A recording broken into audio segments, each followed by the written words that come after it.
Hello，大家好，我是熊猫堂的崔云峰，我在熊猫堂里是倭寇担当。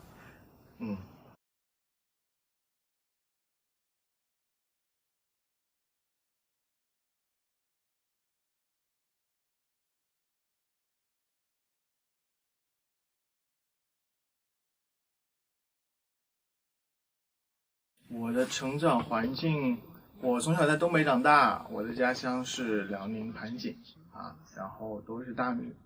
所以很能吃米饭。然后我成长环境东北嘛，然后我们盘锦是湿地，其实还好。就我家有我爸、我妈，还有我一个妹妹，我的妹妹是我表妹，然后她从小就在我家里，然后我们两个就是一起长大。然后她是可以提苗小姐吗？可以。对，她就是苗小姐。以后大家可能有机会看到，就是她是我的家人，是苗小姐。然后我和父母的关系是吧？我和爸爸妈妈都很好。然后现在他们两个人在国外，在韩国那边，然后工作，大概我们1年会见1次左右吧。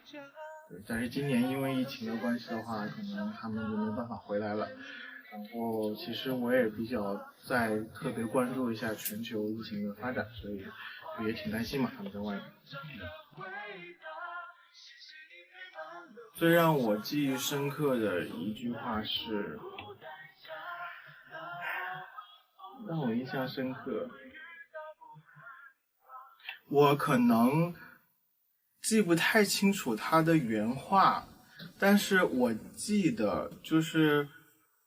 当我要决定来这儿之前，然后其实有跟父母一直在商量，然后讨论了大概半个月左右嘛，然后最后我父母在确定这个事情的真实性、可靠性之后，然后他就跟我说，他说儿子，我知道你喜欢这个，所以只要你想做，你就放心去做。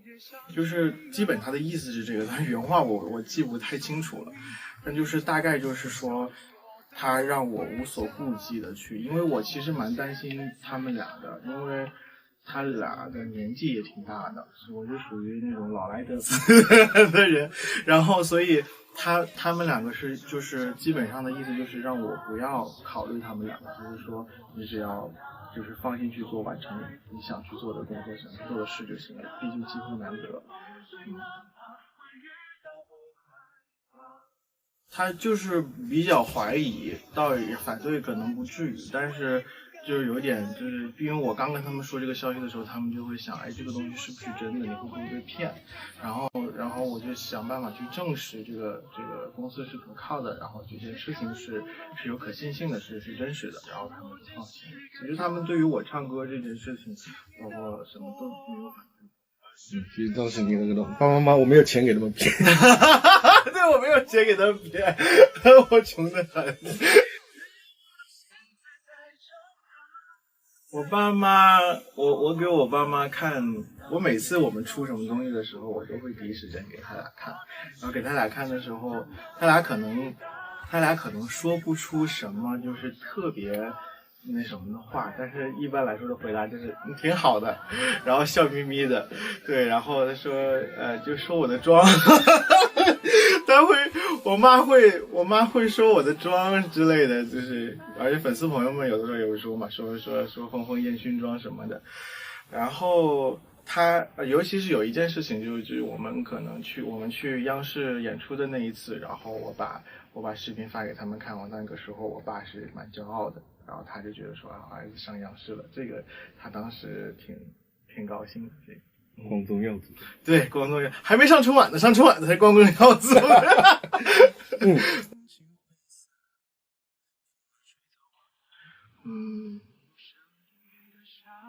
我想，大概是我从小叫我爸爸妈妈，我都叫爸爸妈妈，我不叫爸，不叫妈，就是因为我其实我那个时候就觉得，我觉得我叫一个字好像疏远了似的那种感觉，所以我到现在为止都挺替你们两个担心的，因为你们两个一直在外面嘛。然后我是觉得这么大的年纪还在外面是我更不容易放心的事情。虽然不是说因为我家里怎样，但是其实是因为他们两个闲不住，都退休了闲不住，就实在不想在家待着，就去外面。那去外面也可以，就是你们也有你们想过的生活方式，但是我只希望你们两个照顾好身体，因为在外面毕竟比较，其实跟我差不多，我属于北漂，他属于韩漂。对，所以，就其实我最需要你们注意的就是你们的身体。然后我每次给你们打电话都是说，一定要有病一定要去看医生，然后随时关注自己的身体状况，哪里就是不舒服了就要去看医生。我在这边其实都还好，然后我就是反正不用太担心我了，等我挣钱了，把你俩接北京，这是我最大的愿望啦。我最大的愿望就是这个，因为我自从我爸开始去韩国，从之后我妈妈在过去了以后，然后就很少团聚了嘛，所以我最大的梦想就是我以后有收入了以后能把你俩接北京来，然后一起，这样的话其实挺好，照顾好自己。